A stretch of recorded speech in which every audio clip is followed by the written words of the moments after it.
করে আপনাদের কাছে আমার রিকোয়েস্ট থাকবে যে আপনারা কখনো আসসালামু আলাইকুম আমার সম্মানীয় ভাই বোনেরা, আমি সৌদি আরব রিয়াদ থেকে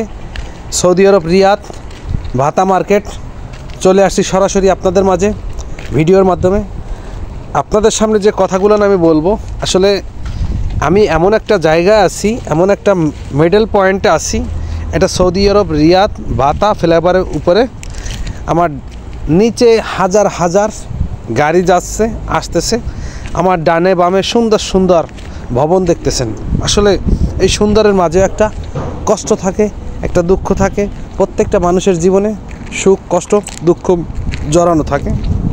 এটা একটা এত বড় একটা ব্যস্ত শহর, আর আমি এমন একটা টাইমে আসছি, এই টাইমে এখানে যানজট কম থাকে। আমি যানজটের জন্যই আমি ভাতা আসছি। তো আমার পিছনে দেখতেছেন এই যে রাস্তাটা, এটা হাইওয়ে রোড, আর এখানে প্রচুর পরিমাণ গাড়ি চলে। আর এটা এত বড় একটা ব্যস্ত শহর, এখানে কেউ কারো খবর নেওয়ার মতন সময় থাকে না। আমি যদি এখান থেকে একটু নিচে যাই তাহলে আপনাদের দেখাইতে পারবো যে কত হাজার প্রবাসী এখানে বসে আছে। তাদের কোনো কফিল নাই, তাদের কোনো দালাল নাই, যারা ভিসা দেশে তারা অ্যাকসেপ্ট করে নাই, তারা এখানে খেয়ে না খেয়ে রাত দিন 24 ঘন্টায় ব্রিজের নিচে কাটাই দিচ্ছে।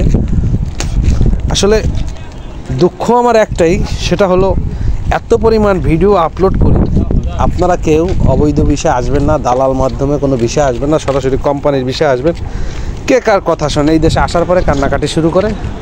তো যাই হোক, আজকে এখানে গেলাম একজনের ফোনের কারণে। আমার একটা বাবা, তিনি ওমরা হজ করতে এসেছেন, 3 মাস হয়ে গেছে, বড় হজের পরে ওমরা হজ করছে। ওনার পাসপোর্ট সকল ডকুমেন্ট হারাই ফেলাইছে। ওনার লাগে একটা স্টেটমেন্ট নেওয়ার জন্য, একটা ভিডিও করার জন্য। তো আমার এই ভাতা, আমার একটা ভাই আছে ঢাকা হসপিটাল হোটেলে চাকরি করে, ওই ভাইটা আমার ফোন দিয়ে বললো, তাই আমি গেলাম। তো যাই হোক, ভিডিওটা আমি গতকালকে আপলোড করছি। এখানে আপনাদেরকে আমি একটা মেসেজ দিতে চাই। সেই মেসেজটা হলো, আমি আপনাদেরকে রিকোয়েস্ট করব, আমরা যারা আসছি অনেক পরিশ্রম করতে হয়। দেখুন, সুখ কিন্তু আপনার কষ্টের পরেই সুখ আসে। সুখের পরে যদি কষ্ট আসে তখন কিন্তু আপনার এটা মেনে নিতে খুবই কষ্ট হবে।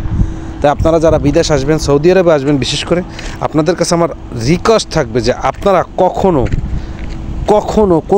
কোনো জায়গা থেকে, কোনো এজেন্সি থেকে ভিসা নেওয়ার আগে আপনার যদি নিজস্ব কোনো মানুষ থাকে, আপন কোনো মানুষ থাকে, তাহলে আপনি তার সাথে যোগাযোগ করবেন যে ভাই, আমি এই জায়গায় একটা ভিসার কথা বলছি, এখন এটা কেমন হবে। এটা বললাম কেন, এটা বলার কারণ একটাই, আপনি যদি নিজস্ব মানুষের কাছ থেকে ভিসা নিয়ে আসেন, হয়তো সে আপনাকে কাজ দিতে 2 দিন দেরি হবে, কিন্তু আপনার এই সৌদি আরব আসার পরে ভাতা ফ্লাইওভার ব্রিজের নিচে রাত দিন ঘুমাইতে হবে না। না আছে এসি, না আছে ফ্যান, না আছে আপনার গোসলখানা, না আছে ভাত, না আছে মাছ, না আছে পানি, কোনো কিছুই নাই।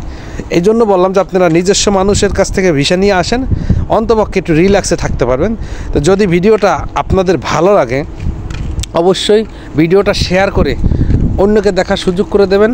আর যদি ভালো না লাগে সেটাও কমেন্ট বক্সে জানাতে পারেন, কেন আপনাদের ভালো লাগে, আপনাদের ভালোবাসা নিয়ে আমি এগিয়ে যেতে চাই স্বপ্নের গন্তব্য ফেসবুক পেজ।